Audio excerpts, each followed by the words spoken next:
Hello दोस्तों, मैं आपका दोस्त महेश घिया। आज के युग में हमने खान पान और अपने जीवन शैली को इतना ज़्यादा बिगाड़ लिया है और अपने जीवन को हमने बर्बाद कर लिया है।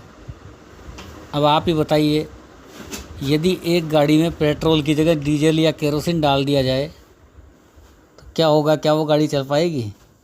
पहले तो चलेगी ही नहीं, चल भी गई तो धुआं देगी और इंजन ख़राब हो जाएगा। जब एक निर्जीव गाड़ी थोड़ा सा खुराक में बदलाव लाने पर ख़राब हो जाती है और चल ही नहीं पाती, तो हमारा शरीर तो सजीव है, हम उसके साथ कितना अत्याचार करते हैं। हमने शरीर को डस्टबिन बना दिया है। हमें यही पता नहीं कि हमारे शरीर को किस पदार्थ की कितनी ज़रूरत है। हम तो स्वाद के चक्कर में इस शरीर रूपी डस्टबिन में कुछ भी डाले जाते हैं, बगैर ये जाने कि ये पदार्थ हमारे शरीर के उपयुक्त भी है कि नहीं। जैसे आज मैं आपको एक चुभती हुई बात बोल रहा हूँ, बुरा मत मानना। जब हम किसी शादी पार्टी में जाते हैं, वहाँ लिफाफा देते हैं, तो हमारी सोच एक भिखारी की सी हो जाती है। हम ये सोचते हैं कैसे पूरी वसूली की जाए। शायद पार्टी में गए, पहले पतासी खा ली, डोसा खा लिया, फिर उसके बाद में जूस आया, ठंडा जूस भी पी लिया, फिर पिज़्ज़ा, गरम पिज़्ज़ा आया, पिज़्ज़ा भी खा लिया, फिर कुलचे खा लिए, नूडल्स भी खा ली, फिर खाना खा लिया, कॉफ़ी पी ली, कॉफ़ी के बाद में आइसक्रीम खा ली ठंडी, फिर उसके बाद कुल्फ़ी दिखी, कुल्फ़ी भी खा ली, फिर लास्ट में दूध दिखा गया, दूध तो पी लें अपन, फिर दूध भी पी लिया। इस प्रकार उल्टा सीधा हमने खा लिया, ठंडा गरम। इसमें कई विरुद्ध आहार ले लिए।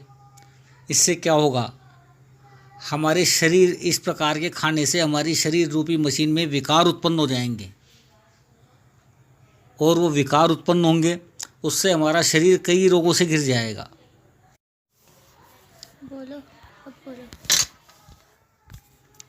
बगैर ये जाने कि ये सब पदार्थ हमने जो खाए, ये सभी पदार्थ हमारे शरीर के उपयुक्त भी हैं कि नहीं, इनका हमारे शरीर पर क्या प्रभाव पड़ेगा। परिणाम ये होते हैं, इस शरीर कई प्रकार के रोगों से घिर जाता है। जैसे डायबिटीज़ है, ब्लड प्रेशर है, हार्ट के रोग हैं, किडनी, अन्य कई प्रकार के रोग हैं, उनसे घिर जाता है। फिर बाद में क्या होता है? ये चला नहीं जाता, अरे राम, उठा नहीं जाता, बैठा नहीं जाता, चढ़ा नहीं जाता, झुका नहीं जाता, जी घबराता है, जी मिचलाता है। ये सब बातें इसलिए होती है कि हमारे शरीर रूपी मशीन में जो भी उसके उपयुक्त पदार्थ नहीं है, वो भी डाल लिए जाते हैं। तो इसकी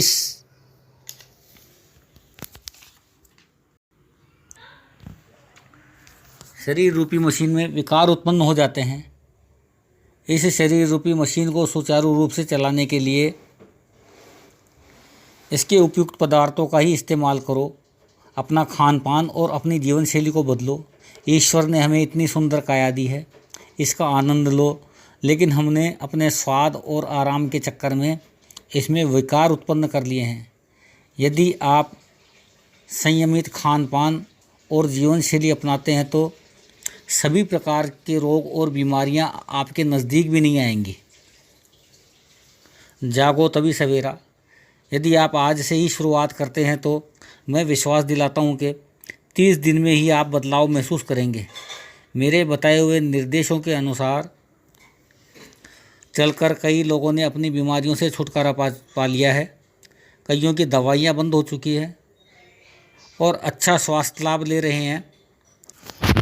सूर्योदय से पूर्व उठें, उठने के बाद गुनगुना पानी पिएं जितना पिया जा सके। रोज़ कम से कम 30 मिनट व्यायाम करें, हो सके तो 1 घंटा व्यायाम करें। सुबह के नाश्ते में 2 चम्मच रोस्टेड अलसी, 1 आंवला, रात को भीगी हुई मेथी दाना। यदि डायबिटीज़ हो तो पहले उसका पानी पी लें, फिर मेथी दाना खाएं। नहीं तो पानी निकाल कर उसे धो लें और नींबू नमक मिलाकर खाएं। भीगे हुए बादाम छिलका उतार कर खाएं। भीगी हुई मुनक्का खाएं। 2 गिलास या जितनी पी जा सके उतनी छाछ पिएं। सीजनल फल आदि उपलब्ध हो तो इस्तेमाल करें। खाने के पूर्व सलाद लें। खाने के बाद 20 मिनट आराम करें। खाने के आधा घंटे पहले और 1.5 घंटे बाद जल का सेवन करें। 3-4 बजे फलाहार यदि उपलब्ध हो। शाम को हल्का भोजन लें 7 बजे से पूर्व। इस प्रकार आप ये दिनचर्या अपनाकर अपने शरीर को स्वस्थ रखें।